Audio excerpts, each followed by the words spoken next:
Mari kita ambil contoh bagaimana kompetitor Mayora misalnya. Ada beberapa perusahaan di sini yang merupakan pesaing cukup lama.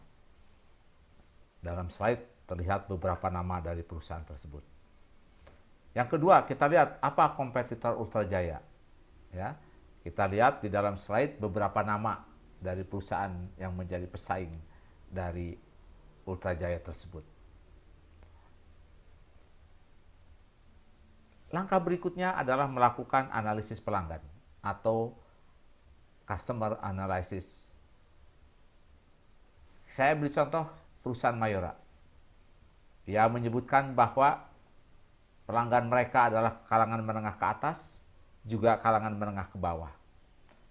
Ia juga menyebutkan bahwa pelanggan mereka adalah anak-anak, remaja, dewasa, hingga lanjut usia. Hal ini disebabkan karena memang Mayora dibuat untuk memenuhi kebutuhan semua kalangan. Nah, demikianlah Bapak dan Ibu harus mampu menggambarkan karakteristik dari pelanggan tersebut. Yang berikutnya, setelah kita melakukan customer analysis, maka kita menuliskan marketing and product objective. Misalnya di sini Unilever menyebutkan salah satu tujuan dari pemasaran dan produk mereka adalah menjadi yang pertama dan terbaik. Unilever juga mengatakan menjadi rekan yang utama bagi pelanggan, konsumen, dan komunitas. Apa saja produknya? Home care, personal care, maupun food and refreshment. Nah, kita lihat bagaimana Kimia Farma melihat pelanggannya atau customernya. Ia mengatakan bahwa untuk kategori obat ethical, konsumen memiliki perilaku yang unik. Pelanggan Kimia Farma, keputusan pembeliannya sangat ditentukan oleh rujukan atau resep yang diberikan oleh dokter. Nah, kemudian dia juga melihat bagaimana pelanggan dari kategori obat-obatan bebas atau OTC. Pertama, pelanggan sangat dipengaruhi oleh iklan. Nah, karena lewat media iklan itulah konsumen disajikan simulasi pemakaian obat. Ada juga konsumen yang membeli karena kondisi tidak sengaja.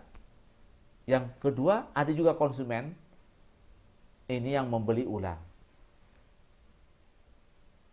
Nah, Kimia Farma hanya melihat bagi sisi konsumen, switching cost produk ini relatif tinggi. Yang berikutnya adalah kita mengidentifikasi apa company's competitive strategy, yaitu strategi persaingan yang akan dijalankan oleh perusahaan tersebut. Nah, para mahasiswa harus mampu menjelaskan bagaimana strategi yang digunakan dalam menghadapi produk pesaing. Ya. Untuk dapat merumuskan strategi dengan baik, maka pertama kita harus menjelaskan siklus hidup produk yang kita produksi. Siklus produk menggambarkan bagaimana produk mulai awal, kemudian tumbuh, kemudian mencapai puncaknya, kemudian menurun. Nah, kita perhatikan produk kita pada posisi seperti apa. Nah, setelah kita menjelaskan siklus hidup produk kita, kemudian kita menentukan apa strategi kompetitif yang akan dijalankan perusahaan berdasarkan siklus hidup produk yang kita produksi tersebut. Nah, di dalam buku di sana dijelaskan, tolong lihat di buku pada bab 29. Di sini ada pilihan.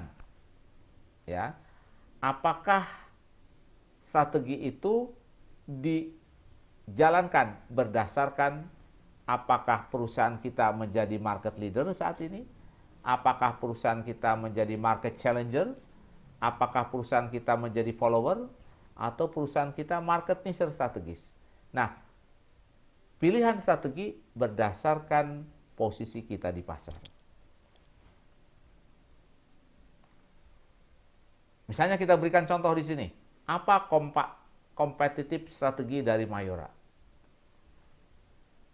Pertama, ia menyebutkan ia mampu melakukan efisiensi dalam pengolahan dan penyediaan bahan baku.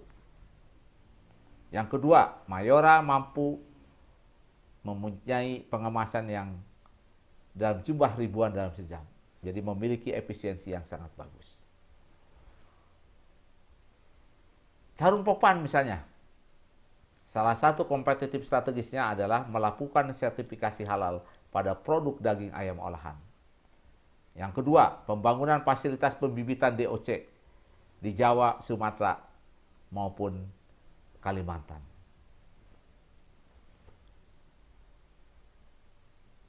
Nah, pilihan kompetitif strategi persaingan ini juga dengan memilih salah satu strategi berikutnya. Apakah kita memilih kepemimpinan, harga yang rendah? Yang kedua, diferensiasi produk. Yang ketiga, apakah fokus pada peluang pasar? Ataukah kita membangun hubungan yang lebih akrab dengan pelanggan? Nah, sehingga kalau kita memilih misalnya melakukan diferensiasi produk, maka kita memiliki banyak pilihan. Apakah produknya yang kita buat diferensiasi berbeda dengan yang lain? Ataukah saluran distribusinya yang berbeda dari yang lain? Ataukah diferensiasi personilnya yang memberikan layanan yang berbeda dari yang lain? Atau kita membangun citra positioning dari setiap merek yang berbeda. Nah, inilah pilihan yang harus kita tentukan. Nah, Kimia Farma misalnya, ya, strategi kompetitifnya. Pertama, dia meluncurkan produk baru, kemudian mengembangkan teknologi informasi, kemudian meningkatkan penjualan produk bermargin tinggi, ya, dan ketersediaan produk di jaringan retail. Nah, kemudian yang menarik Kimia Farma ini adalah membangun waralaba apotik. Dan ini merupakan profit center dengan membuka peluang waralaba. Kita melihat sekarang di beberapa titik di sebuah kota kita akan menemukan apotik Kimia Farma. Ini adalah salah satu strategi waralaba apotik tersebut. Nah, Kimia Farma ini menuliskan apa competitive advantage-nya. Ya. Kita bisa lihat dalam tabel ini. Nah, yang berikutnya adalah memformulasikan strategi. Di sini pilihannya adalah yang pertama tadi sudah saya jelaskan, ya. Apakah overall cost leadership, diferensiasi, fokus, atau aliansi produk dan jasa, atau aliansi promosi, atau aliansi logistik, atau kolaborasi harga. Nah, ini adalah 7 pilihan untuk melakukan formulasi strategi. Nah, di dalam buku dijelaskan secara singkat apa yang dimaksud dengan setiap unsur dari 7 ini. Nah, ini beberapa contoh. Ya. Aliansi logistik misalnya, bagaimana dua buah perusahaan bergabung. Ya. Misalnya, Kalbe menggandeng Mitra Sana Klinik sebagai bagian dari aliansi dalam bidang jasa.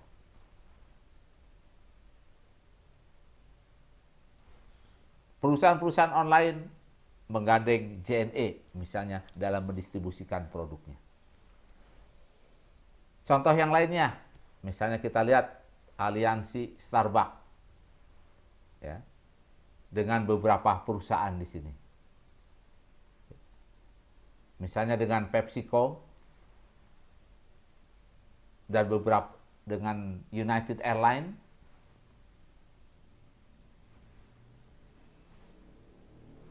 Nah, contoh produk dan jasa yang melakukan aliansi.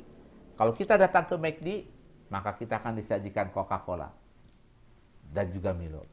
Kalau kita datang ke KFC, maka kita akan disajikan Pepsi dan Ovaltine. Ya. Nah, coba para mahasiswa menuliskan apa saja perusahaan yang melakukan aliansi logistik, aliansi promosi, maupun kolaborasi harga. Salah satu contoh misalnya dalam kolaborasi harga, perjalanan umroh atau perjalanan berkunjung ke suatu negara, melakukan tur, kita melihat satu harga. Di mana di dalam satu harga itu termasuk biaya penerbangan, biaya hotel, biaya transportasi lokal, dan biaya makan.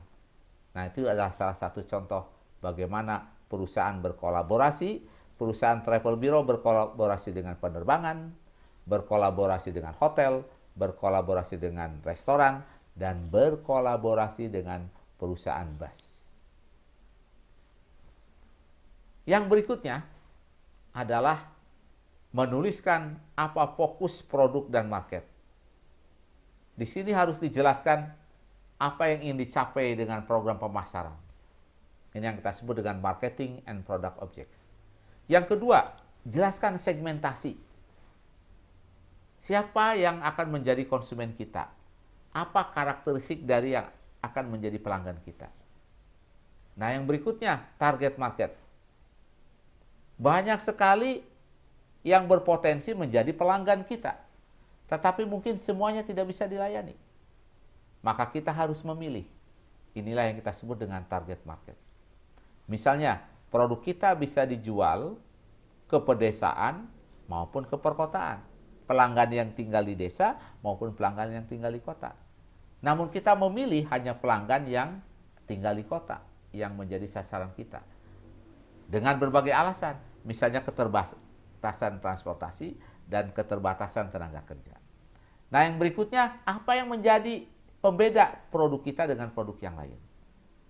Dan yang terakhir, positioning. Kita harus membangun citra atau image, positioning apa, citra apa yang ingin ditanamkan kepada konsumen mengenai produk kita atau merek kita. Nah, ini beberapa contoh produk fokus, produk objektif dari Kimia Farma. Ya. Misalnya, mencari bahan baku dan bahan kemas alternatif dengan kualitas yang sama dan harga yang lebih kompetitif. Ya. Nah, ini misalnya Kimia Farma, segmentasinya di sana dijelaskan. Ya.